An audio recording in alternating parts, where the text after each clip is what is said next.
Hey there, tech enthusiasts. Today, we are diving into a major headache for Android users, specifically those with Chinese phones from brands like Xiaomi, Vivo, Oppo, and OnePlus. You see, Google Pay has suddenly stopped working for a bunch of users, and it's causing quite a stir. But what's even more intriguing is the potential reason behind this issue, and the workarounds that have been suggested. So, let's get into it. First things first, which phones are affected? Well, it's not just the Vivo X200 Ultra users who are facing this problem. The affected models include the Chinese versions of the Vivo X300 Pro, Vivo X300 Ultra, Vivo X100 Ultra, Vivo X Fold 5, Vivo X Fold 3 Pro, Vivo X200 Pro Mini, Oppo Find N3, Oppo Find X9 Pro, and Xiaomi 17 Ultra. And get this, the issue isn't limited to any specific region. Reports have come in from Europe and Brazil, indicating that this problem is global. Now, what's the deal with Google Pay suddenly stopping?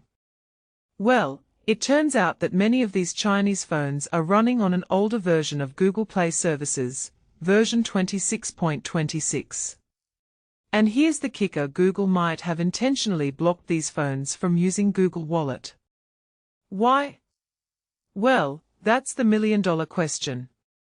Some speculate that it could be due to regional restrictions, while others think it might be a bug. But either way, it's causing a lot of frustration for users. So, what can you do if you're one of the unlucky ones? Well, there are a couple of workarounds. The first one is to roll back to an earlier version of Google Play services, but this is a temporary fix.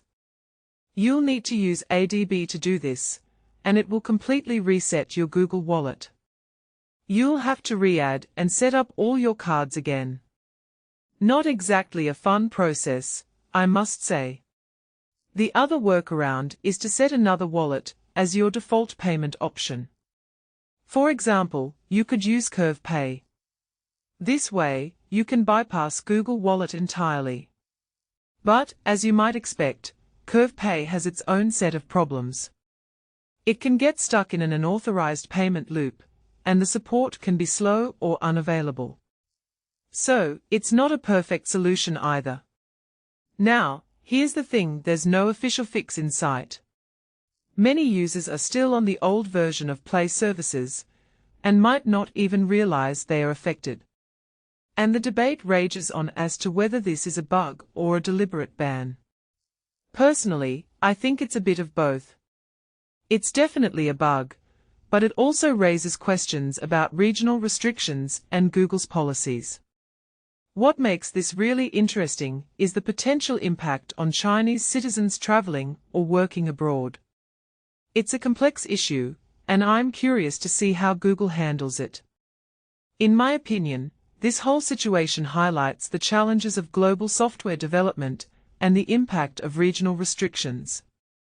It's a reminder that technology doesn't always work seamlessly across borders.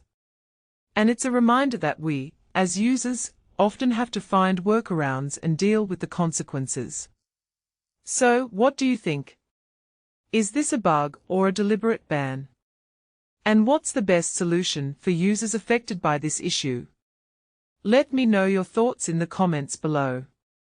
Until next time, keep exploring and stay curious.